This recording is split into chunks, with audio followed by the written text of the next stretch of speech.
Hello and welcome. I'm Blair Blackwell, and this is the Daily Cyber Brief. Here's today's rundown of the biggest cybersecurity stories you need to know today. Good morning. This is the Daily Cyber Brief for December 17th, 2025. Here are the key risks shaping today's session. A years-long Russian state campaign hitting edge devices and cloud infrastructure.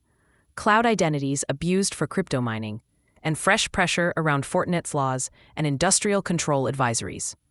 Amazon's threat intelligence team is out with details and a disruption of activity linked to Russia's GRU. The campaign has stretched from 2021 to 2025, focusing on misconfigured edge network gear and cloud-hosted infrastructure, with energy sector targets prominent across North America and Europe. The through line, getting a foothold at the perimeter and pivoting inward.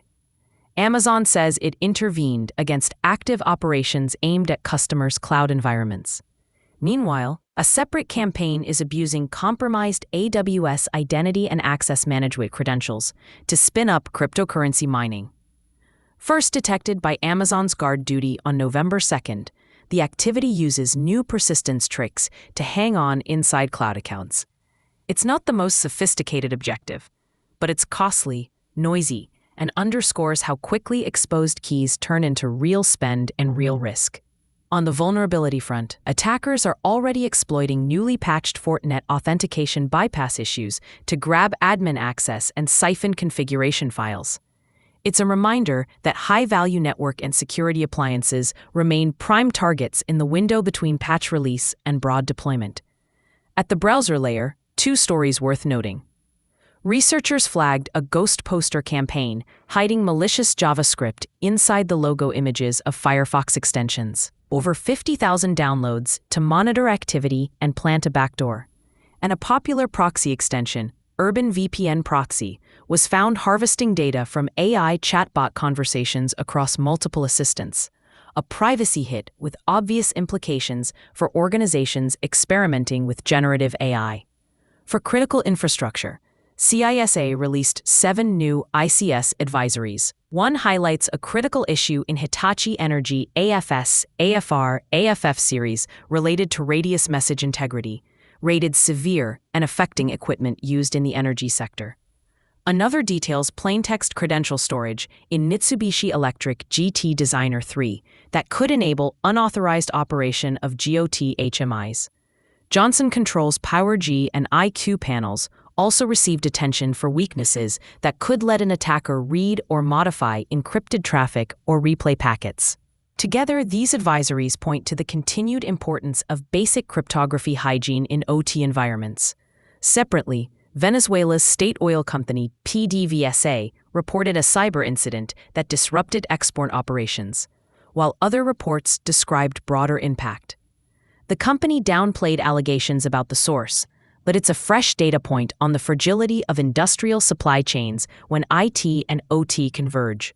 Who should care? Energy operators and any organization relying on edge devices or cloud-hosted networking should expect more probing and lateral movement attempts. Cloud teams face financial and operational exposure from stolen keys. Identity controls and logging will be under scrutiny. Enterprises running Fortinet gear have a shrinking margin for delay, and anyone permitting browser extensions in corporate environments, plus building management and physical security integrators using Johnson Controls gear, may need to reevaluate data exposure and supplier risk. A separate analysis today also reiterates that ransomware crews favor hypervisors to maximize blast radius.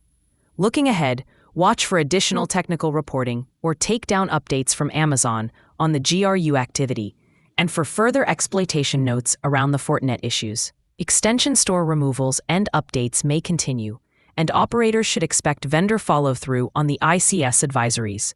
On PDVSA, details are still limited. What I'll be watching today: edge devices and single sign-on platforms for signs of credential abuse, cloud accounts for unexpected compute and persistence, ICS networking gear in energy and commercial facilities, and the browser extension ecosystem for data collection at the app layer. The takeaway: Identity and the edge remain the choke points. From cloud keys to perimeter devices and ICS crypto controls, the work is familiar, but the timelines are tightening. That's it for today's edition of the Daily Cyber Brief. Thanks for listening. I'm Blair Blackwell. This podcast is for informational purposes only and is not cybersecurity, legal, or financial advice.